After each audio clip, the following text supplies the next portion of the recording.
надеюсь, что конференция пройдет успешно, плодотворно.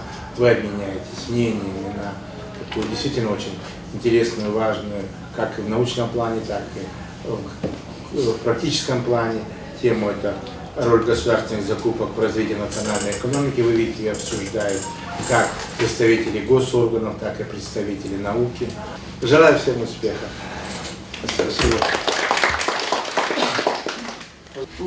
Вопрос госзакупок, там очень много проблемных вопросов. Это вопросы сговора, да, поставщиков, вопросы рассмотрения жалоб, да, вопросы контроля, посттендерные, да, какие-то проблемы. Поэтому вот сегодня мы все эти вопросы будем рассматривать. Первый учебник в стране.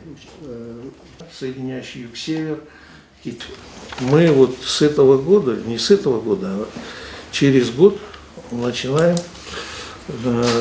выпускать специалистов по организации и управлению государственной закупкой.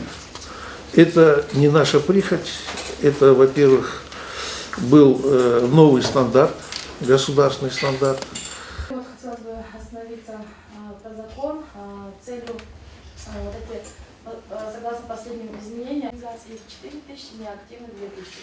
Но это связано с тем, что там бывает реорганизация.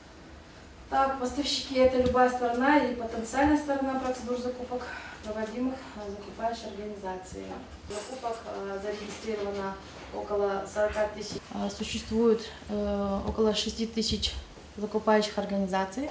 То есть это все органы, которые проводят государственные закупки.